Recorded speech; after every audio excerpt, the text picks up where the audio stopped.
give you a brief information regarding the prostate gland itself. It is male sexual gland, as you all know. It is pear-shaped, about weight is 20 to 24 gram, size of walnut, helps control urinary flow, produces fluid component of semen, produce PSA, that is specifically of prostate specific antigen. Prostate is a retroperitoneal walnut-sized gland located behind the base of penis, in front of rectum and below the urinary bladder. It surrounds the neck of the bladder and urethra. Tube-like channel that carries urine and semen through the penis. Primary function of prostate is to produce the seminal fluid which protects, nourishes and transports the sperms. This is in picture. This is prostate. It is just at the base of the penis, inferior to the urinary bladder and anterior to the rectum. This is the prostate, and this is ejaculatory duct. And this ejaculatory duct is connected with the this is seminal vesicle that connected with ejaculatory ducts towards the urethra. Okay. The prostate gland is the largest of accessory glands of the male reproductive tract, approximately 3 cm long. The urethra exits from the bladder and traverses the prostate before exiting to the penile urethra. The glandular part comprises approximately 2/3 of the prostate, and the other 1/3 is fibromuscular. It is a collection of about 30 to 50 branched tubuloalveolar glands. The ducts empty into the prostatic urethra, which crosses the prostate. The prostate has 3 distinct zones. The central zone, which occupies about 25% of the gland's volume. This zone consists of mucosal glands, which open directly into the urethra. The peripheral zone, which is about 70%, and this is the major zone, which is about 70%, and also the major site of prostatic cancer. We will discuss. The glands of this zone opens into the urethra via the long ducts. And the third zone is the transition zone, which is of medical importance because it is a site where most benign prostatic hyperplasia originates. Glands of this zone are submucosal and they open into the urethra via short ducts. The blood supply of the prostate, arterial supply is from anterior division of the internal iliac artery. The branches are inferior vesical artery, which gives branch to the upper portion of the prostate, middle rectal artery, and internal pudendal artery. These three main supplies the prostate gland. The venous drainage is prostatic plexus of veins. This valveless communication exists between the prostate and the vertebral plexus, through which prostatic carcinoma is spread to the vertebral column and to the skull. Through the prostatic plexus is valveless communication in between the prostate and vertebral plexus. Innervations. Prostate is innervated with parasympathetic through S2, S3, S4 and sympathetic fibers from the thoracolumbar level L1, L2. The pudendal nerve is the major nerve supply leading to somatic innervation of the striated sphincter and the levator ani. The prostatic sphincter and vesical neck or internal sphincter is under alpha adrenergic control. Lymphatic drainage, obturator and internal iliac lymphatic channels. External iliac, perissacral and periaortic lymph nodes also drains these lymphatics. So coming to the topic of CA prostate, incidence in epidemiology. Most common malignant tumor in men over the age of 65 years. It is second most common cancer in males of all the cancers. The prevalence of CA prostate increases the most rapidly with age. The histologic evidence of CA prostate in 10% of men in their third decade, 34% of men in their fifth decade, and 67% of men in ninth decade.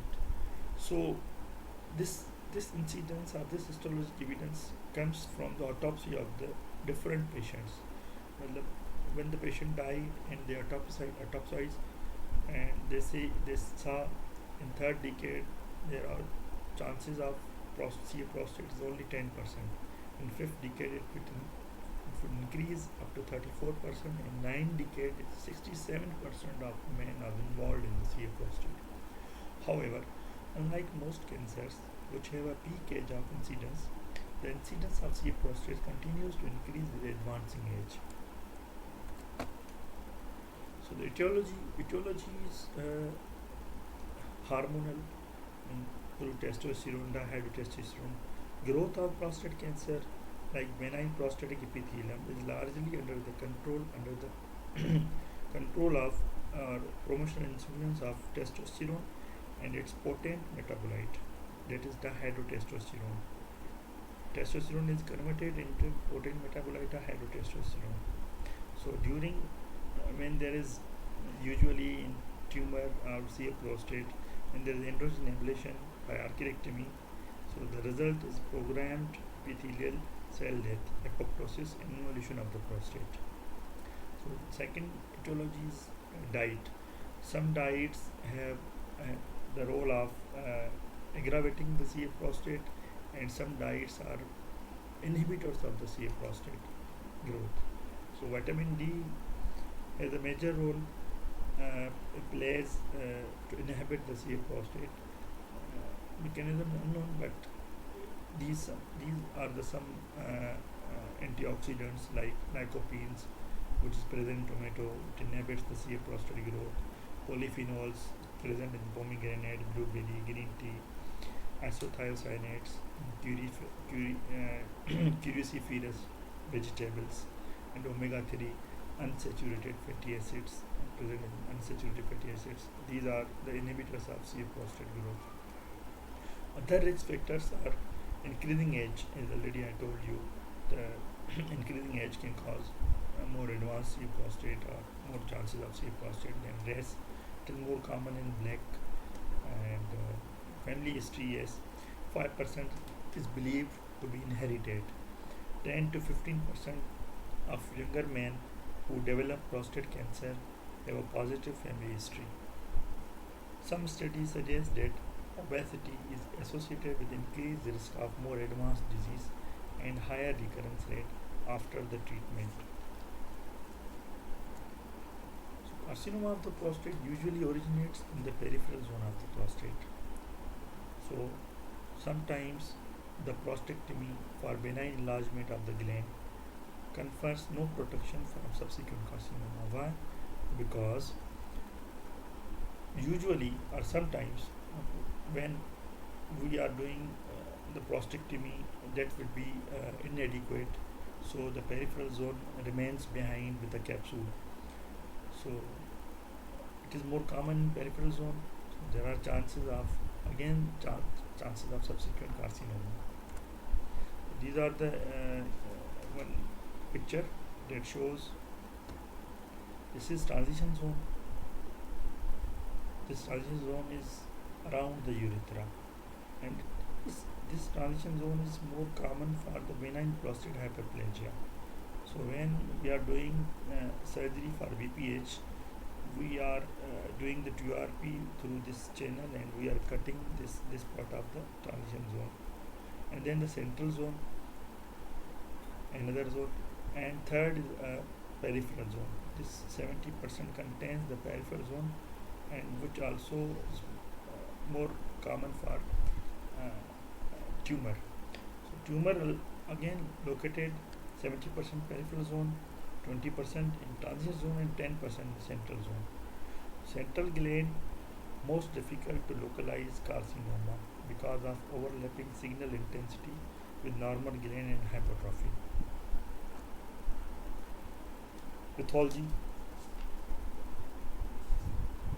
CA prostate was first described by Venetian anatomist Niccolò Massa in 1536.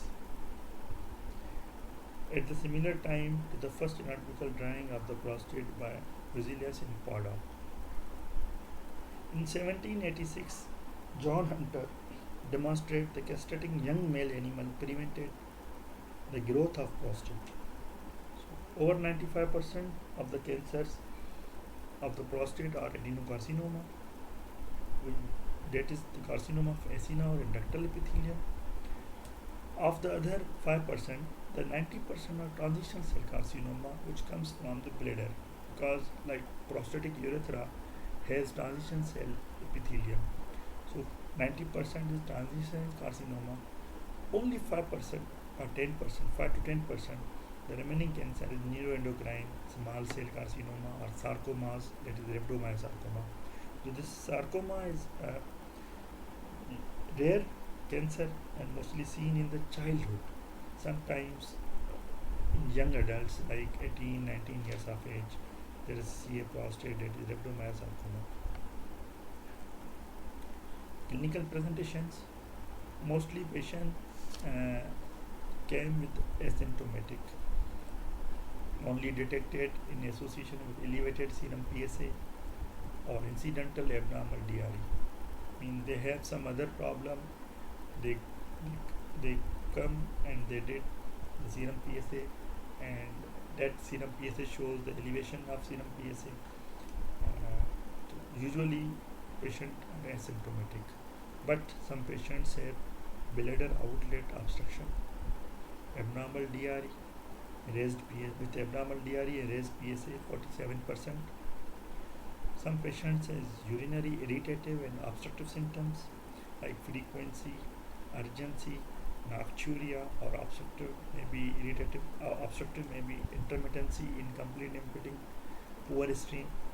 Some patients may present in hematospermia, blood and sperm, because sperm and seminal fluid comes from the prostate. If it is that has CA, there may be chances of blood in sperms and semen. Some patients present with hematuria, even clot retention. Some patients have perineal discomforts. Very rare patients present in renal failure, in last stage, renal failure, anuria due to ureteric obstruction. There is a huge growth of CA prostate that push the bladder and obstruct both ureters, and patient present in renal failure or patient present in anuria. And once patient present in our OPD or our emergency, and we have diagnosed, we are doing the digital rectal examination that shows there is a hot prostate. And few patients present in metastatic symptoms like bone pain, pathological fractures. They are not present in our OPD. They are presenting in orthopedic OPDs, in neurosurgery OPDs, because of they have spinal cord compressions and they have anorexia. So they when they see the patient of spinal cord compression, pathological fractures, they just advised serum PSA, and that serum PSA is raised. Then they send us the patient, and that this patient is CA prostate. Then we again worked up that from where and how we can help him. So some patients present with difficult erection and ejaculation. Diagnosis. How can we diagnose the CA prostate? We can diagnose CA prostate by physical examination. It is most common and most important is digital rectal examination, and then laboratory investigation, in which the most common is serum PSA. Sometimes imaging, it shows once it is diagnosed, then we go for the imagings, transrectal ultrasound or MRI pelvis. And third, the diagnostic point investigation is biopsy. So before going for digital rectal examination, always send serum PSA first, then go for the digital rectal examination. If you manipulate the prostate, there are false chances of elevated false positive result of serum PSA. So do send serum PSA first, then do the digital rectal examination, and then if needed, then biopsy. So for digital rectal examination, the prostate gland is asymmetrical enlarged or distorted. It is large asymmetrical enlarged and distorted, irregular in contour and heterogeneous in texture. Some areas are hard and craggy mess, others are soft. The median sulcus may be absent. The rectal mucosa may be tethered to the gland. Most prostatic carcinoma can be diagnosed by rectal examination, but there are false positive and false negative results. The only other physical sign will be those caused by metastasis, like cord compressions, like bone pain, like pathologic fractures. The fact that an abnormal DRE with normal PSA carries a 30% chance of predating CA prostate. Sometimes the PSA is normal, but we are suspecting that the patient has some abnormality at rectal examination, either in both lobes or in single lobe. There are a lot of patients who are like this, normal PSA. So, if if the clinician is suspecting that there is abnormal DRE but normal PSA, we should go for prostatic biopsy. There are 30% chances of predating CA prostate. So the serum PSA. This is a serum test, prostatic specific antigen. What is PSA? PSA is a glycoprotein enzyme produced by columnar acinar and ductal prostatic epithelial cells. This PSA is a member of human calcarein family. Its function is to liquefy the ejaculate and enabling the fertilization. This is normally produced by prostate glands. The normal range of serum PSA in men is less than 4 nanogram per ml. Normal half-life of the serum PSA is 2.2 days. Then it disappears and again produced. Indication of checking serum PSA. In which patients we have to check the serum PSA. So when the patient comes to you with lower urinary tract symptoms, apart from suspecting CA prostate, you have to exclude the BPH from CA prostate. So if the patient comes to you with lower urinary tract symptoms, you have to send serum PSA. This is our baseline investigation in prostate, even in benign condition. If patient we are suspecting that there is abnormal lesion rectal examination, then after 2 days of DRE, we have to send serum PSA so that the result will come the normal. And if post DRE, if we are early, we are sending this serum PSA, there are chances of elevated serum PSA. And if we are suspecting that there are patient has progressive bone pain, especially back pain, patient's old age, 7 decade, 8 decade, 6 decade, he has progressive bone pain, or the patient has unexplained anemia, anorexia, or weight loss, even spontaneous thromboembolism or unilateral leg swelling, or monitoring of prostate cancer patients. Already patient is diagnosed with CA prostate, and this serum PSA, we are monitoring the CA prostate on serum PSA. So these are the indications of checking serum PSA. The cancer detection rate using measurement of PSA is between 2% and 4%. And approximately 30% of men with an elevated PSA will have prostate cancer confirmed by biopsy. So 30% with abnormal DRE, they are predating CA prostate, and 30% with elevated serum PSA, we can have prostate cancer confirmed by biopsy. Unfortunately, 20% of men with clinical significant prostate cancer will have PSA values within the normal range. That is 20 to 30%. Clinically significant prostate cancer but have normal PSA values. There is therefore controversy over the usefulness of PSA alone as a screening procedure. Condition which cause elevated serum PSA but excluding CA prostate.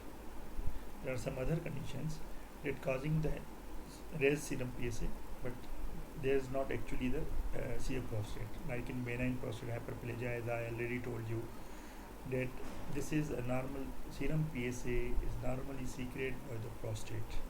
Once there is enlarged prostate, there is more chances of secreting the serum PSA. So, if the patient has like 90-gram prostate that is benign and the serum PSA is more than 4, for example 6, 7, so we as a clinician detecting the serum PSA density. That serum PSA density is basically the value of serum PSA divided by the volume of prostate. So it should be less than 0.14. If it is more than 0.14, then we should go for the biopsy, otherwise we shouldn't. So benign hyperplasia may cause elevated serum PSA. If the patient has underlying urinary tract infection or prostatitis, there are more chances of elevated serum PSA, acute prostatitis, and even chronic prostatitis. If the patient have history of post catheterization 2 days, 3 days before, or the patient has history of TURP or prostatic biopsy. So, always once there is manipulation of the prostate, there is chances of elevated serum PSA, even ejaculation or post DRE. In history of infection or instrumentation, PSA should be requested at least 28 days after the event. So if the patient has UTI or the patient has history of TURP, so we should not advise him serum PSA if we are suspecting some severe prostate. What else? So we should wait for 28 days. Otherwise, there is chances of false positive elevated serum PSA. And for ejaculation DRE, we should be wait for at least 2 days so that result comes normal. The third diagnostic tool is biopsy. So biopsy is of two types. One is transrectal ultrasound guided biopsy, and other we are doing is manual, that is through digital rectal examination manual biopsy. Transrectal ultrasound provides imaging of the prostate and seminal vesicle, the peripheral transition zones, cysts and calcification within the prostate can be seen through the transrectal ultrasound. Before going for the biopsy, there are some prerequisites required. Once we are planning for the biopsy, the patient is admitted in our ward and we are planning it tomorrow we will do his biopsy.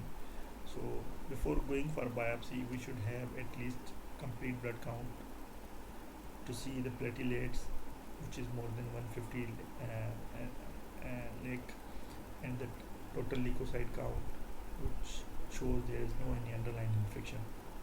It's normal. And we have to check the INR. It should be less than 1.5.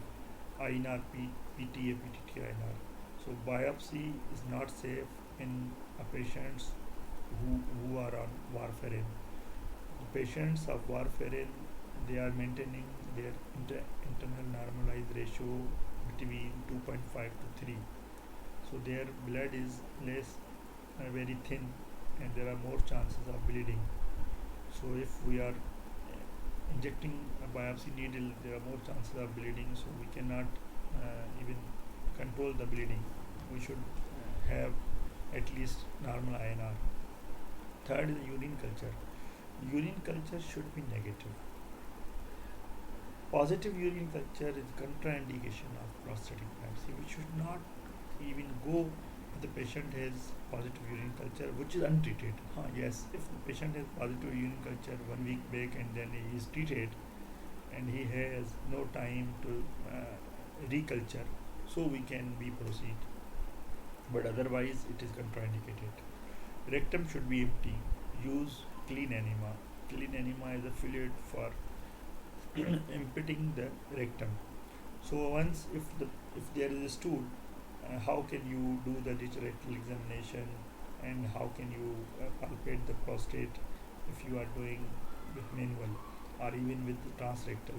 There is a huge probe of transrectal ultrasound, and you should start antimicrobial prophylaxis 30 minutes before the procedure and 48 hours after the procedure. You should have a broad spectrum antimicrobial. Usually, we are advising the ciprofloxacin, that is quinolone. So the indication for TRUS with biopsies. Uh, United Kingdom NICE guidelines stress the importance of discussing the risk and benefit of biopsy.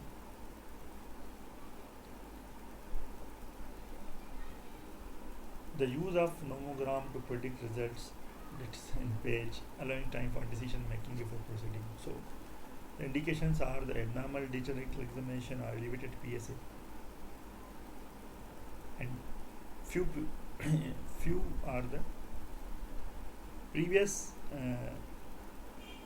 this biopsies showing multifocal uh, prostate intraepithelial neoplasia, or this is another pathological assay. Previous biopsies normal but PSA rising or DRE abnormal. Previous biopsies showing low risk localized prostate cancer is part of acute surveillance protocol for low risk localized prostate cancer. To confirm viable prostate cancer following treatment, if of salvage treatment is being considered.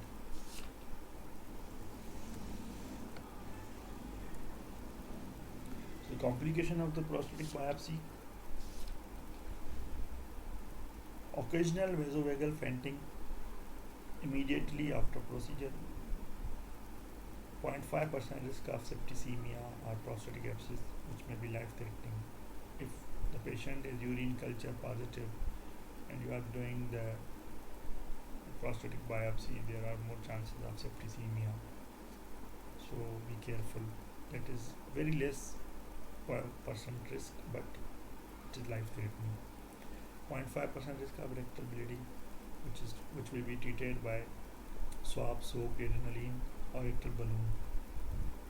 2 to 11% acute or chronic or clot urinary retention, mild hepatospermia, and hematuria. These are the complications of prostatic biopsy. So this is basically prostatic biopsy. This is sectant, traditional sectant protocol.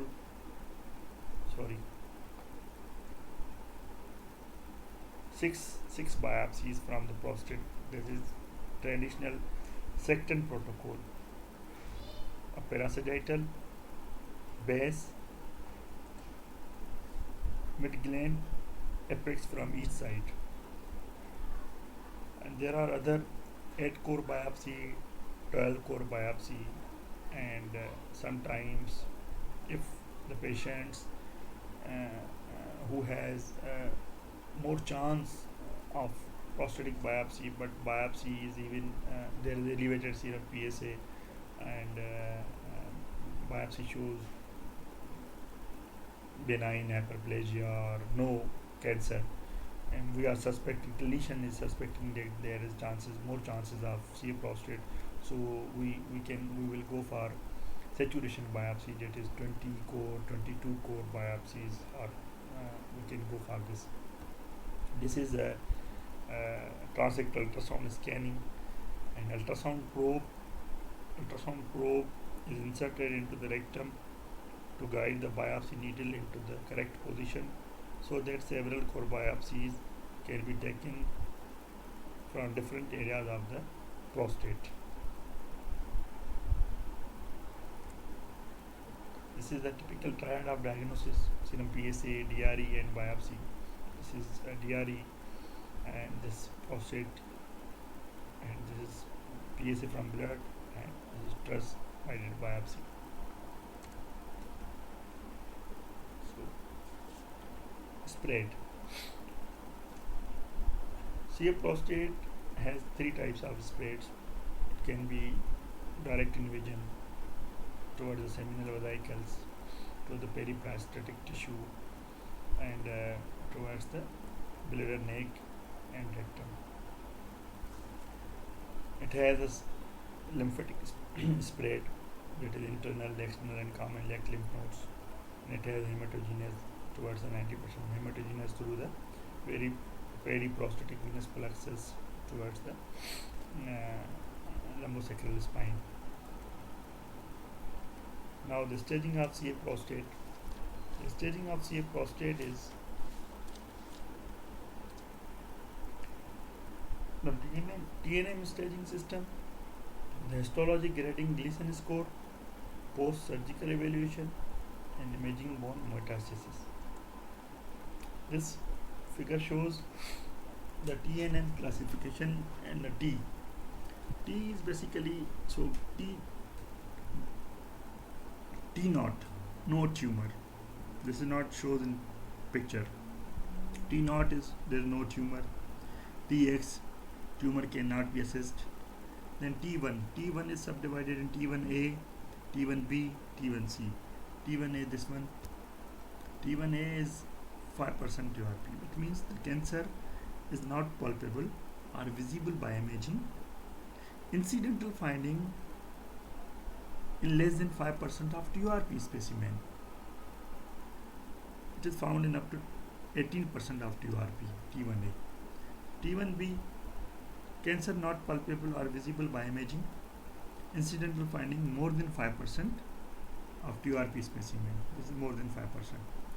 T1C, cancer non-palpable or visible by imaging. In all the T, the cancer is not palpable or visible by imaging. T1C is cancer is not palpable or visible by imaging, present in needle biopsy taken because of elevated PSA.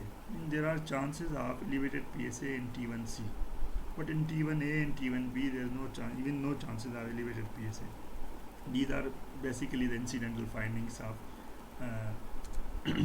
so T2A is again subdivided into T2 is again subdivided into T2A, T2B, T2C. T2A is palpable tumor, that is half of the one lobe, palpable in half of the one lobe only. एक lobe का भी आधे में palpable हो.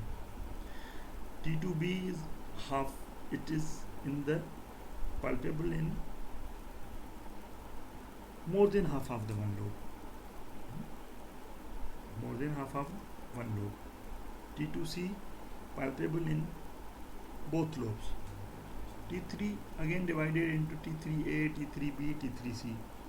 T3A, palpable tumor, locally advanced through prostatic capsule into periprostatic fat, uni or bilateral and mobile.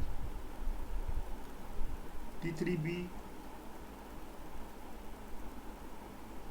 palpable tumor locally advanced going into seminal vesicle and bilateral capsular perforations. And T3C is basically the seminal vesicle. This is T2B, there is no only perforation of the bilateral capsular perforation in T3B and T3C invasion of the seminal vesicle. So T4 is palpable tumor, field locally advanced, and it is in the bladder neck, invasion of bladder neck, rectum and external sphincter in T4A, and invasion of in the muscles of pelvic muscles, levator muscles in T4B. So then N, regionally lymph nodes, obturator, internal iliac, external iliac, perisacral lymph nodes. NX, nodes cannot be assessed. N0, no regional lymph node metastasis. N1, metastasis in regional lymph nodes, where one node or in many nodes. So if there is metastasis in the nodes, that is the N1. Then the M, that is metastasis. MX cannot be assessed. M0, no distant metastasis. M is itself divided M1A, M1B, M1C. M1A is distant metastasis, non-regional lymph nodes. The regional lymph nodes are the obturator, internal iliac, external iliac, perisacral lymph nodes. But if they are distant metastasis, apart from these regional lymph nodes, there is M1A. M1B is towards the bone, metastasis towards the bone, and M1C is other side of the bone, like in lung or in liver, whatever. brain where. So the grading. The Gleason grading system relies upon the low power appearance of glandular architecture under the microscope. Grades ranges from 1 to 5. If the entire specimen has only one pattern present, then both the primary and secondary grades are reported as the same grade. So basically the Gleason grading is a histological finding. The pattern of cells, the tumor cells itself is divided in 5 patterns. So the commonest pattern that is the primary pattern, and the second commonest is the secondary pattern. So the Gleason score or Gleason sum is obtained by adding the primary and secondary grades together. A Gleason grades ranges from 1 to 5. Gleason scores or sums thus range from 2 to 10. So well differentiated tumors have a Gleason sum of 2 to 4. Moderately differentiated tumors have sum of 5 to 6, and poorly differentiated tumors have sum of 8 to 10. 7 is remaining. So the patients with Gleason sum of 7 who have primary Gleason grade is 4 and secondary 3 has the worst prognosis, and the patient who has Gleason sum of 7 has a primary grade is 3 and secondary is 4 that has little bit good prognosis as compared to 4 plus 3. So the treatment of CA prostate is divided basically in 3 categories. If the CA prostate, localized CA prostate, locally advanced CA prostate, or metastatic CA prostate. So first we are discussing this localized CA prostate. So watchful waiting. Watchful waiting means we have to do nothing, no treatment, just watch and wait. So the indication of watchful waiting, Gleason score 2 to 4, disease at any age, there is no age. Gleason score 5 and 6, disease in elderly or unfit patients with a life expectancy considered to be less than 10 years, for whom the curative treatment would not be contemplated, or stage T1A disease with normal PSA. Watchful waiting protocols are every 6 months. Patient should be assessed on history, on physical examination, including digital rectal examination, serum PSA level. If disease progress during follow-up, palliative treatment is recommended. So there is no intention of curing the disease. Understand? The second treatment option is active surveillance. The difference of watchful waiting and active surveillance is that we have a curative intent in this active surveillance. Active surveillance has a different goal from watchful waiting, which is to identify and treat localized cancers that are demonstrably progressing with curative intent, whilst avoiding over treatment for the majority. Sometimes the patient has low disease of CA prostate, and we are treating. We start the treatment, and we give radical prostatectomy or external radiotherapy, but patient needs nothing because he has a lower stage disease. So why should we start the treatment? We should wait till his disease become progress. If his disease become progress, then we will go for the intention of curing his disease. So the indications of active surveillance are lower stage T1C to T2A. T2A is half of the one lobe, less than half of the one lobe, or the Gleason scores less than 6, that is moderately differentiated, or serum PSA is less than 10 nanogram per ml. Active surveillance follow protocols. The patient is actively followed. Like in watchful waiting, we follow the patient after 6 months, but here we are following the patient serum PSA every 3 months, rectal emission every 6 months, and we have to repeat the biopsy for assessing the upgrading of tumor on histopathology. So 2 yearly repeat biopsy. The third Gold standard treatment is radical prostatectomy for localized CA prostate. So it is indicated in whom the life expectancy is more than 10 years. Number one, patient may have the Gleason score even more than 8, high, poorly differentiated carcinoma, PSA level more than 20 nanogram, or stage is T3, even T3C, which contains even T3 stages, even involving the or invading the seminal vesicles. So we can go for radical prostatectomy, that is gold standard. What we did in radical prostatectomy, we have to remove the whole prostate with capsule. We have to remove the seminal vesicles. So the approaches of radical prostatectomy are four. We can do retropubic, that is open surgery, and then other is open perineal, and manual laparoscopic, and robot assisted laparoscopy. These four approaches of radical prostatectomy we can do, but the main indications and the life expectancy should be more than 10 years, because this is a major procedure, and if we are suspecting that this patient has no comorbid, for example a patient who is 60 years old, he has only diabetes which is under control, and he may live his life 20 years more if he controlling his diabetes. So the patient has localized CF prostate which is about 500 T2C, and the Gleason score is 25, and with PSA level is 25 and Gleason score is 7, even 4 plus 3. So we can give him this option of radical prostatectomy. But usually in our setup, patients are poor, and they usually always present in metastatic condition, or even in T4 stage. So we have no option of radical prostatectomy for them. So another option is external beam radiotherapy. This radical external beam radiotherapy means the intention is curative. This is very equivalent even option. This option is equivalent with the radical prostatectomy, but problem is that the patient has life expectancy is more than 5 years and Gleason score even 6. So all this clinically localized prostate. Contraindication of external beam radiotherapy.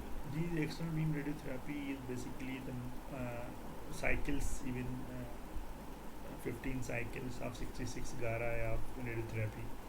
So contraindication, the patient may develop severe lower urinary tract symptoms, inflammatory bowel disease because of radiotherapy, and the patient may have previous pelvic radiation.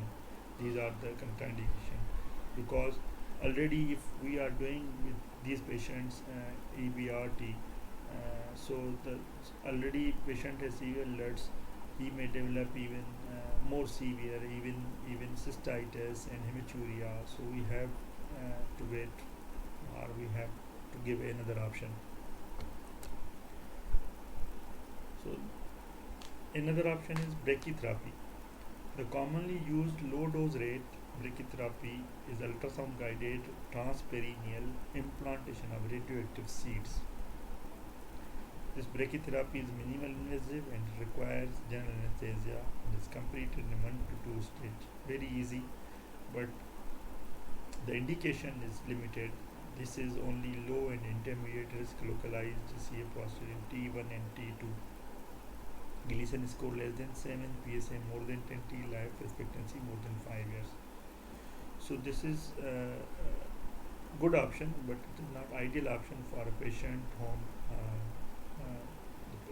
because usually in our setup patient presented in high grade diseases, and that is T3, T4.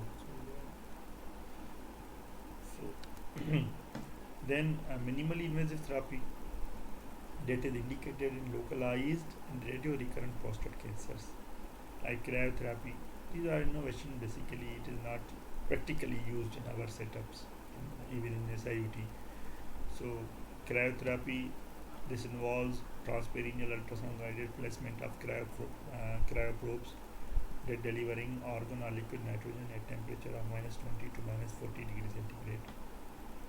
When applied in 2 cycles of freeze thaw, cellular necrosis occurs and that cryotherapy is done. Another option is HIFU, high intensity focus ultrasound. It allows selective destruction of the tissue at up to 4 centimeter depth without damaging intervening structures.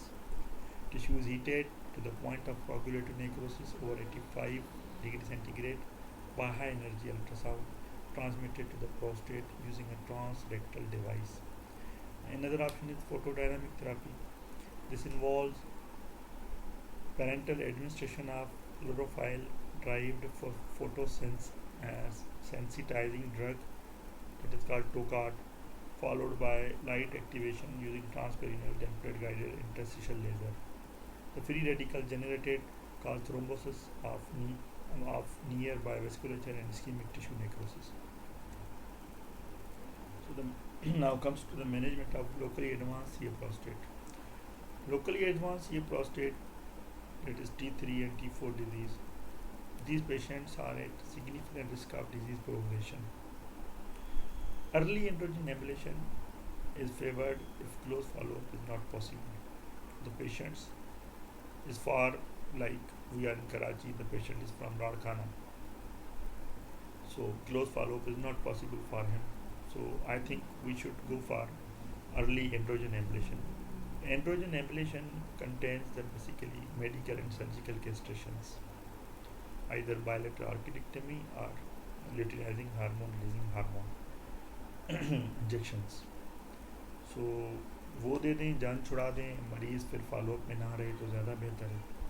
And if we are a patient is in close follow-up and he is from like your city, then you can easily follow him. So you can go for even EBRT in combination with anti-androgens, or sometimes brachytherapy, but brachytherapy has no role. EBRT is good option. So for the sexually active, a careful conservative approach with the adoption of androgen ablation when symptoms arise is reasonable. Androgen ablation coupled with radiotherapy is the standard treatment for younger men with T3 disease. Treatment of metastatic CA prostate. Once metastases have developed, the outlook is poor. For patients with symptoms, there is no delimia. Androgen ablation will provide symptomatic relief in over 2/3 of the patients. Androgen ablation therapy methods are surgical castration, it is bilateral architectomy, medical castration, luteinizing hormone releasing hormone agonist and luteinizing hormone releasing hormone antagonist, and is the third option is maximal androgen blockade, that is medical or surgical castration plus anti-androgen, that is bicalutamide and flutamide. So how these surgical castration works? Basically, as I told you about the etiology, that is testosterone dihydrotestosterone. Testosterone is secreted by the testes. That testosterone comes to the prostate, that convert to its active form dihydrotestosterone. Dihydrotestosterone active metabolite promotes the prostate cell growth, and it decreases the programmed cell death apoptosis, which is basically normal. So once you are doing the bilateral architectomy, the patient's testosterone level becomes down. So there is less decreased chances. There is chances of decreased prostate cancer. So medical castration is same thing.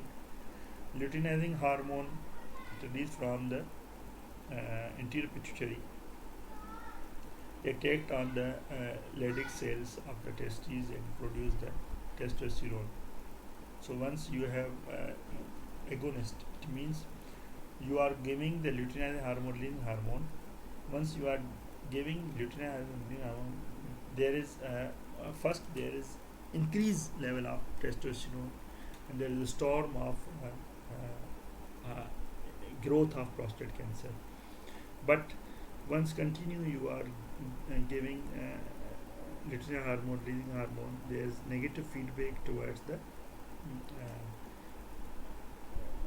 anti-pituitary, and there is decreased LH hormone. So the medical androgen blockage is medical or surgical castration plus anti-androgen biaclotamide, flutamide. This is, I think, for patient the asymptomatic metastasis, the timing of treatment is less clear. So systemic chemotherapy with docetaxel should be considered in younger, fitter men. This is all about our presentation, and if you have any question, you can ask me by messaging me, and then I will tell you. Thank you very much. Allah Hafiz.